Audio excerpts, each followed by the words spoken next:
The West End is a hotbed for musical and acting talent. We caught up with Stephen Ashfield from the Jersey Boys to find out about his passion for theatre and indeed how it all began. The first time I was actually involved in theatre before I became professional was on an amateur level. Basically at school I got involved in school productions. We had a great music department, and we had a different show every year, a Christmas concert, and the staff really kind of nurtured me that way. And obviously I got the bug then, just from performing in front of my school friends, and after that I became a member of the children's chorus at Scottish Opera, which was really my first professional gig, and I toured Britain, performing in La Boheme and Tosca, or whatever operas they had on at the time. If you're playing a part, you've kind of got that escapism that you can become someone else, and you can get completely wrapped up in something else which you don't really do in another job. And not that I had anything, that I really had to get away from when I was growing up. I had a really good childhood, but I think it's that fantasy thing and just tapping into the imagination of being someone else that really hooked me. But once I'd actually grown up and I trained, I did 4 years as a classical singer, and then another year training to do musical theatre.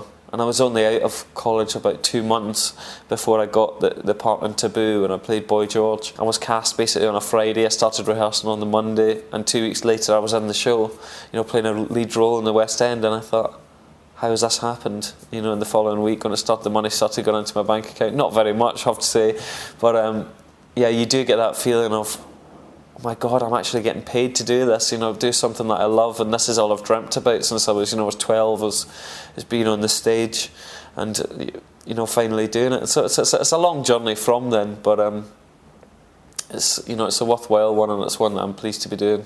I think because I started as a classical singer, when I then changed to musical theatre, people assumed that I would actually do things like Les Miserables, Phantom of the Opera, that kind of style of thing. But what's actually happened is I've ended up doing completely all pop shows, and I think it's easier because I still do classical singing, it's actually easier to be further away from that style.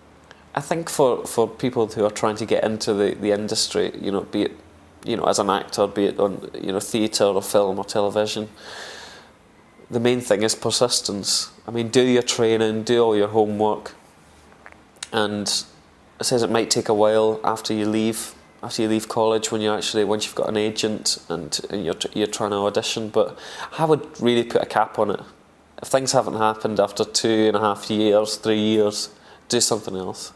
Really do something else, because if it's not happening, then you're actually ruining some of these best years of your lives, and you can come back to it when you're older. Some people, they don't work until they're older.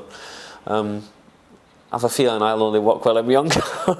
So that's the way, that's kind of how it all pans out, and then I'll do something else when I'm older. I suppose there are downsides, to the job. Obviously, some periods when you aren't in work, but when it's all happening, and when you're in a job that you love, like now when I'm doing Jersey Boys, I can't get to work soon enough, and I feel very privileged that I've got that opportunity to go on stage every single night and do something that I love.